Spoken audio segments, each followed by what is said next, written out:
Hey guys, welcome to this video. So in this video, I would like to clarify something that often I don't know, in my writings or in my previous YouTube videos as well, I often make this claim that I am against emotions. I am emotionless and not I am emotionless. Put more appropriately, I believe that emotion is of more often an obstacle to the path of progress and success. And yeah, I do believe that I still stick to my views, but there is something that needs to be clarified regarding this. Because when I say this, I do not mean that human compassion, is not necessary. On the contrary, I think it's very crucial. So, what I'm really against is not emotions. What I'm really against is psychological biases. I'm against getting emotional or feeling strong emotions for one particular person or for one particular idea, even because that means you're biased towards that idea. For instance, let me give a simple example.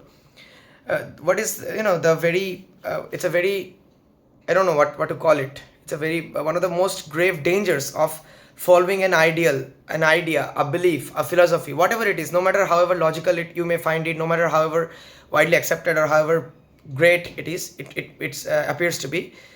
There are dangers of doing that, and that means you're forming a bias towards that particular idea or whatever. Like for instance, a very simple example, maybe this is not the best example, but this is the one that comes to my mind right now, is a lot of people today fuss about human right activists, freedom of speech and so on and so forth, which is very good. Of course, freedom of speech is important. If there is no freedom of speech, then you cannot ensure that everyone has some say in the way the world functions. Then there will be inequality. There is inequality as well. But when we follow this blindly, follow this kind of ideals blindly. For instance, in social media, we see some emotional post, which is maybe the actual situation, the actual issue is maybe just a simple issue, nothing very much out of the ordinary, but it is, it's overly dramatized and posted on social media. We immediately like that post, repost it on our statuses, share it among our friends with our networks. But the problem is, these people who are so much vocal about the freedom of speech, do you not think that freedom of life is a fundamental right?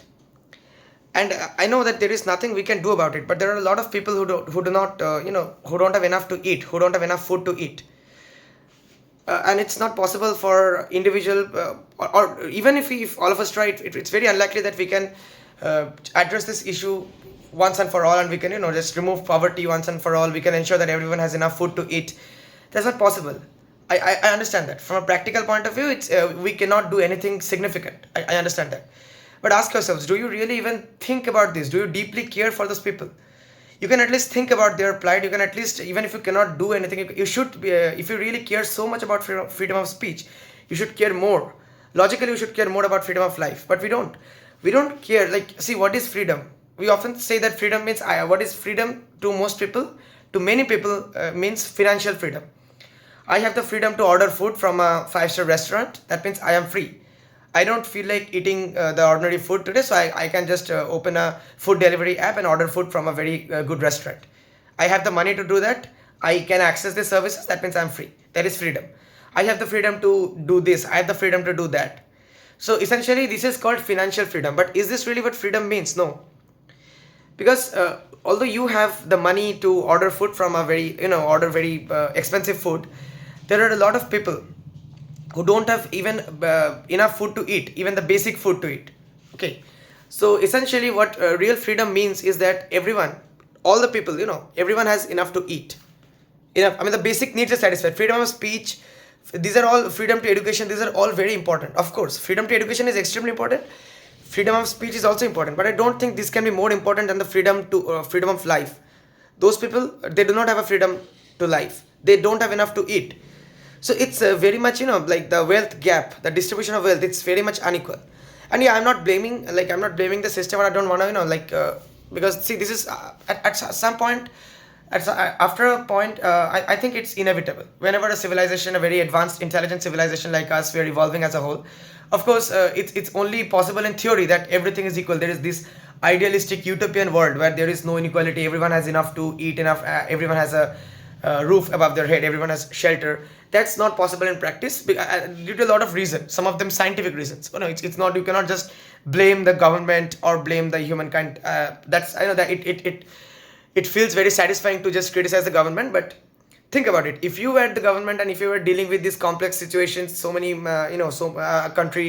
countries with so many different opinions, different population and all, you would not be able to do any better. I mean, it's not, it's after a point, the individual capabilities of the world leaders, the government leaders, don't matter, because some, of course, in many cases they are hypocrites and they do a lot of things that they should not have done. I mean, things could have been better, but no, they could not have been best. I mean, the ideal picture that we have in mind, that is not possible in practice. But still, my point is, if your freedom is at the cost of someone else's freedom, even if you don't realize it, then that is not freedom at all.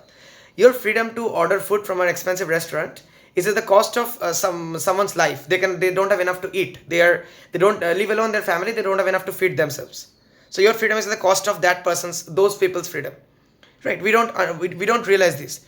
Maybe there are occasional realizations, or maybe, if you travel to places, you see a very, like, I don't know, a homeless person, you give some money to him or her, or I don't know, but if you think about it deeply, we don't really think about those people. We only think about issues which get the media attention, issues which the powerful people talk about. We only care about those issues and we post about those issues on our social media. We think we are very much concerned, we are human rights activists and so on and so forth. But this is my point. Why do I say that we should emotion is a setback, or I don't know, an obstacle to success or progress? Because by emotion, most people emotion means a particular emotion. You feel angry with that particular ideology, or with that particular person. It can also be a human.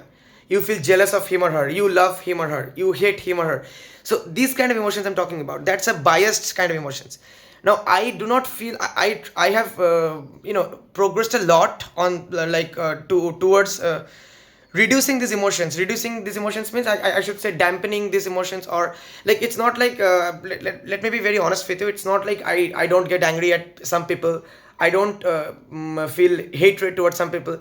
Attachment, I maybe at one point of time in my life, I mean some years back during my high school, or maybe during the initial days of my college, I have felt that attachment means, I'm not saying romantic love or something, but yeah, I mean that kind of friendship or attachment, or a sense of belonging. I have felt that maybe at one point of time or other, or maybe I fooled myself into believing that I belong. But now I am completely over it. I don't need any kind of acceptance or friends or attachment or whatever, love, whatever you call it. But yeah, otherwise, even I do feel emotions, hatred, maybe even of course, anger, hatred, and these kind of things. But my point is, and it's true, because at the end of the day, I'm a human. But when I say why I don't like emotions, let me give you a simple illustration to exactly clarify what I mean by that statement, or that kind of I don't know, philosophy. You can say that you are saying that you should not be biased towards a particular philosophy or whatever, but you yourself are biased towards this philosophy of not feeling any emotions. No, I'm not biased towards that, because even I do feel a high degree of compassion, or I won't say it's pity exactly. It's more like compassion towards the people, like for instance, the people who don't have a home, who don't have enough to eat, or maybe talented people who don't have the means to pursue a proper education. I do feel very strong emotions for those people, positive emotions like love, compassion, or even in some cases maybe even pity. But yeah, I do feel those kind of emotions. I'm not like emotionless robot or something. And but those kind of emotions, I don't think they bias your judgment, because you are feeling them for an entire class of people. I'm not feeling a particular compassion towards that particular people who cannot eat. I feel compassionate about all the such people who don't have enough to eat, right? But otherwise, what humans usually mean by emotions, like he is my best friend, I hate that. These kind of emotions bias your judgment, because you're feeling them towards a particular person. That means you're essentially you're handing over your control to that person. That person has the keys to control your mood. If you really start feeling strong emotions for one particular person, then how he or she, or how they behave, will affect your mood, and that's really not good for progress or success, whatever you call it. I have worked in many teams, in my college. Teams in the sense, editorial boards of my college magazine, and many other teams in some college events and all. And I also work in international teams, for instance in Young Scientist Journal, and many more, in my Journal of Young Physicists, and also in some other international teams I worked as part of I was accepted to the New York Academy of Sciences when I was in my high school. So I have worked with those teams also. Now there is a very great difference, because in those teams there are members from all over the world. There is a huge age difference. Maybe I am say 16 years old, someone is 21 years old, someone is 14 years old, someone is 30 years old. So you have people, and then someone is from Greece, someone is from US, someone is from there was one from Israel, someone is from, I'm from India. I mean, there are people from all around the world, and the age group is also like very different. So a lot of variation in the team. On the other hand, in my college, at least in the groups I have worked with in my college, most of all of the group members are my age, 20, 21, my age. All of them are pursuing an undergraduate degree, most of them in physics, and there were some people from the same college but other departments, maybe chemistry or I don't know, like other science departments, statistics. Now the point is, there is very little difference, no difference in demographics. All of us are from this region of India. There is no very great difference in age. There is no very great difference in our degree, our course, and in many cases our motivation as well. Yet in my experience at least, the friction in these kind of teams where we're working in person in the same college is much more than those remote teams where we have not even met each other in person. We just know each other through our Zoom calls and all. And there is so much age difference, so much difference in demographics. Someone is, I mean, from different countries. Yet there was no clash at all. And I think overall the experience was much smoother and much better in that case. This might sound very surprising at first glance, but I think I know the answer why. Because there, the emotion is playing a less dominant role in that case. Because for one, you don't know each other that well. I don't know that person's lifestyle. We only know each other that professionally, like we are working on a project. But she's from a different country. I am from India. I don't know her lifestyle. She does not know my lifestyle. I don't have any kind of emotional attachment with her. I don't know what she's doing. I mean, of course, we met thrice a week, but otherwise, we were not in we were not in contact very frequently. So that means there was this element of like attachment, jealousy, or whatever you call it, love, hatred, all these kind of emotions. They did not even have an opportunity to grow in that case because we are working remotely. On the other hand, in college, what happens? Well, the usual things. Some people form an attachments, and then all this bullshit like breakups and all, because we are meeting regularly in college and we are seeing each other in person. So of course, psychologically, if you see from the neuroscientific point of view, in-person meeting has a much greater impact on your memories, on your emotion than online meetings. That is true. So that's the reason in college teams and all, even though there is not much difference in the team, not much, I should say not much diversity in the team, but still these kind of clashes occur because there is this element of this emotions play a significant role. And all of these are negative emotions. If you're jealous of that person, maybe that person scored better than you in exams because you read in the same college. Jealousy is of course a negative emotion. It might curb your productivity. If you love someone or feel some attachment, that might initially feel like a positive emotion. Okay, I at least have someone in my life, and so on and so forth. But that's actually in my experience, and I think even objectively, not just in my experience, even objectively, this is just bullshit, because this the probability of the two of you sticking together for forever is like almost zero. And this only kind of weakens your self-reliance or self-dependence ability. That's why I have during my college, and yeah, I have on many instances I have cut people off from my life. Maybe not all of them were like toxic people, but most of them are toxic. Otherwise I don't usually cut people off. But I tend to ignore people and ignore emotions and all. I tend to I never hang out with my friends. Tend to pass on all these invitations for parties or whatever with friends and all, because not because I think emotions are not important. Emotions are an important part of life, but not this kind of emotions where you are getting attached to a particular group of people. To me, emotion is like I'm feeling compassionate about a wide group of people who are wronged. Maybe those who don't have enough to eat, those who don't have access to proper education, that kind of people. And that's the reason that actually motivates me to not only do better myself but also do something for them. That's the whole idea behind my Journal of Young Physicists, to popularize physics. And today we have over 85 publications, over so many thousands of site visitors.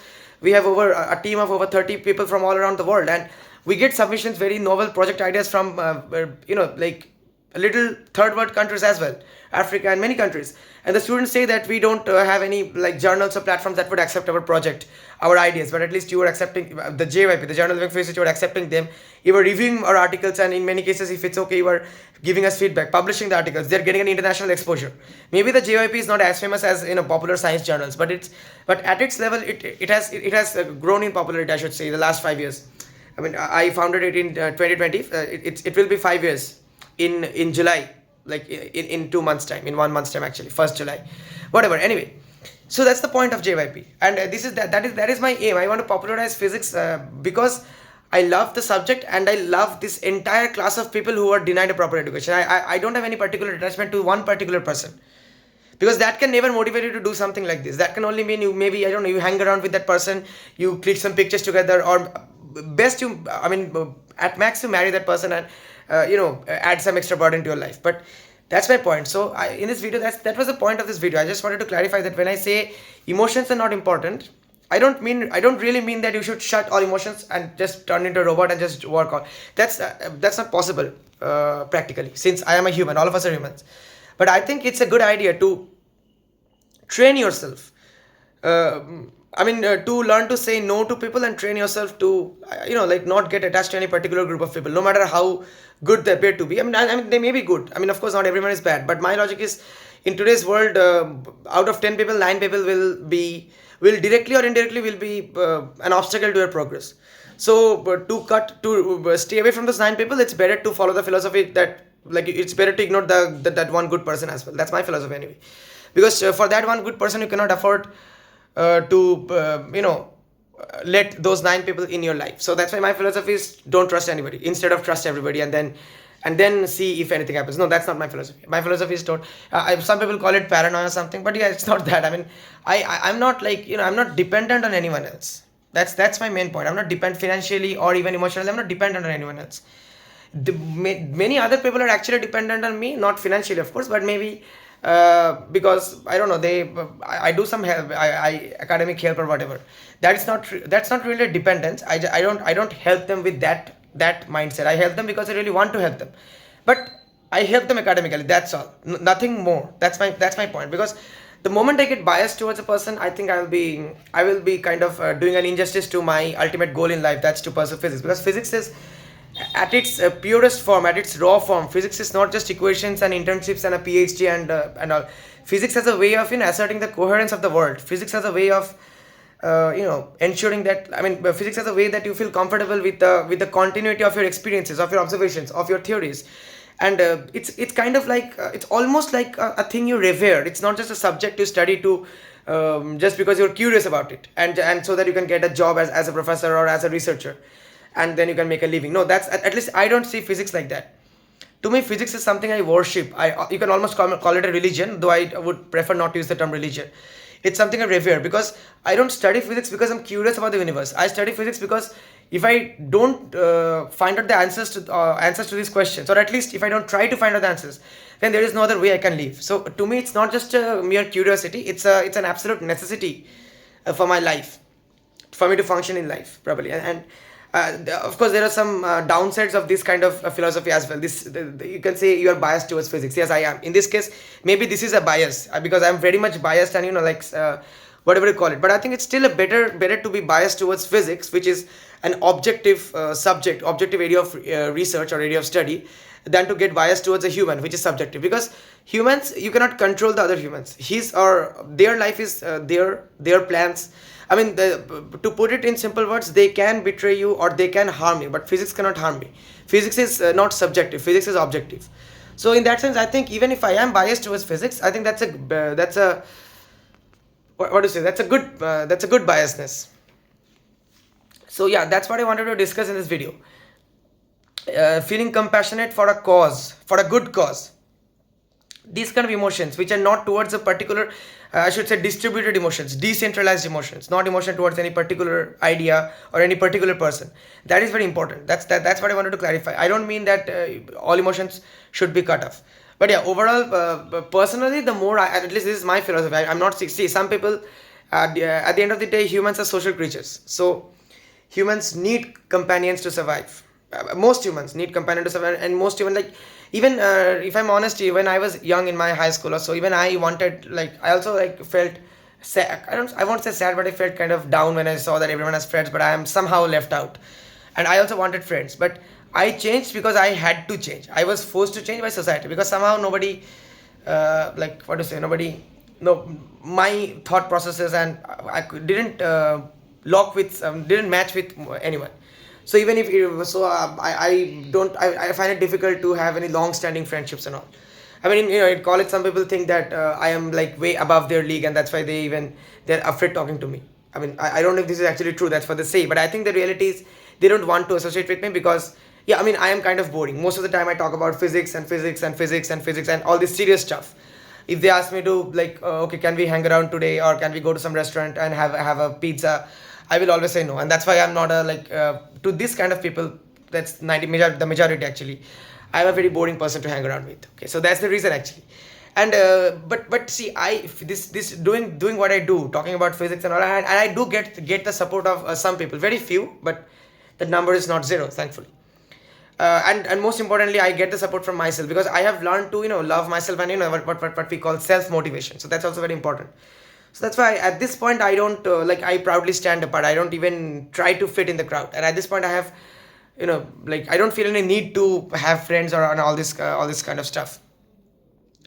But at the end, but not everyone can, make this jump. Many people, they cannot survive alone, and that's okay, that's okay. Some people will even, I don't know, tend to, like, even prefer or choose a toxic relation rather than staying forever alone. I don't know why, but yeah, maybe it's something psychology. We are social creatures and all. I don't wanna judge those people. Maybe they are going through something even more difficult than I can possibly realize, so I don't want to judge those people. But that's the point why I said this is that I just want to clarify at the end, kind of a disclaimer.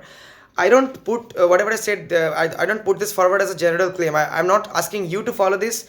That you should not feel emotional towards a particular person or all. But I just wanted to say, since a lot of you ask me, a lot of you in my WhatsApp also, because I at times I post WhatsApp statuses. A lot of you ask me, like, what do you actually mean by these no emotions and all. I just, those of you who are really interested in knowing, for them, this video is for them. I just wanted to clarify what I actually mean. That does not mean I'm asking you to follow the same philosophy, because I totally understand that not everyone can adapt to my way of thinking. Totally understand that. Okay, so is there anything else I would like to say? Nothing that comes to my mind right now. But yeah, it's very important. I mean, even if you choose to feel emotional towards some particular person, people, or thing, that's fine. But I think there are some threats, there are some dangers of following a person or an ideology blindly, and there are also some dangers of, just blindly relying on logic, which I think is better than the former, but still there are some dangers, because, like, for instance, if the basic human compassion is missing from society, like in my case, I told you, I do feel compassionate for all those people, for a wide class of people, maybe not for a particular person, but I do feel compassionate, and this is very important. Otherwise, at one point of time, people are becoming, I don't know what to call it, nihilistic, and more like more self-centered. To that would be the best term, maybe self-centered. If you look at the entire human, I'm not talking about in a particular country, I'm talking about the entire human civilization. So if you look at the entire human civilization 50 years ago and now, people have grown way more self-centered. They don't have time for the next person. They are all so much focused in themselves and all, all these self-improvement plans, personal improvement plans, PIPs in corporate, or even personally, all these self-improvement plans, all these things and all this, mental health and all this fuss over this freedom of speech and human rights and all. But we humans, we often we forget the basic, that there are so many brothers and sisters who don't have enough to eat, who don't have the freedom to live, and we just completely ignore that freedom to life, and we talk about freedom of speech. This is like, I find this very, I don't know, hypocritic, and like, whatever. This is pure hypocrisy actually. At least I feel that way. I'm not sure if I'm this is just my view, but I do feel that way. Sorry, I never think, I'm not saying, I'm not trying to downplay the importance of human rights, but I don't think the freedom to all these things can be more important than the freedom to life.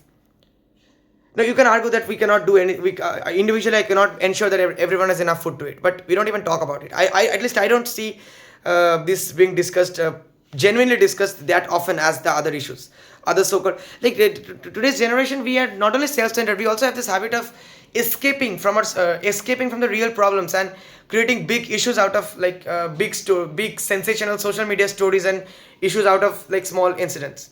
That's also what I've noticed in today's generation, in today's, I don't know, today's population, today's society.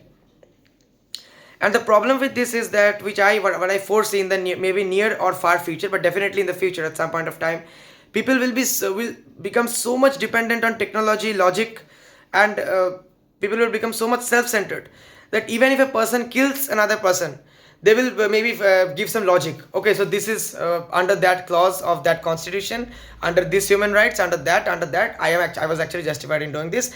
And yeah, maybe legally also, I don't know, that could be but the point I'm trying to say is, see, I'm not an expert on these issues, but the point I'm trying to convey to you in this video is that if you like blind reliance on logic or biased emotions, both can be dangerous, might one day lead to, you know, a society that's extremely dystopian, and that is like in which you cannot question, I mean, in which the basic the basic feelings that we all feel, that most of us feel as humans, you know, the like the feeling of compassion, feeling of pity, I mean the general feelings, not the biased emotions I'm talking. Okay, they will get lost. Like today, even although like the point is, today also there are a lot of brutality in the we see in the world around us, wars, acts of terrorism, we see a lot of brutality. But at least there is this general consensus among most people in the world. There will be exceptions, of course. There are terrorists, there are this that, but among most people in the world, there is this general agreement, consensus that no, this is not right. This is not right.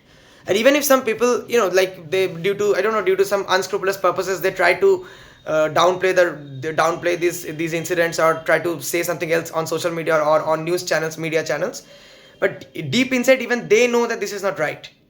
So at least that much humanity is still left in today's world. But if we go on, you know, like this in this way, then maybe at one point we will completely lose these kind of feelings, and maybe at one point we will, if we see a blatant act of brutality, maybe we'll question ourselves, this does not seem right, but okay, let me think, was this right, let me analyze what, like, see, at all, life is after all not physics or any science. In life, a little amount of humanity, compassion is required. You shouldn't always, you know, go to that analytical, logical mode.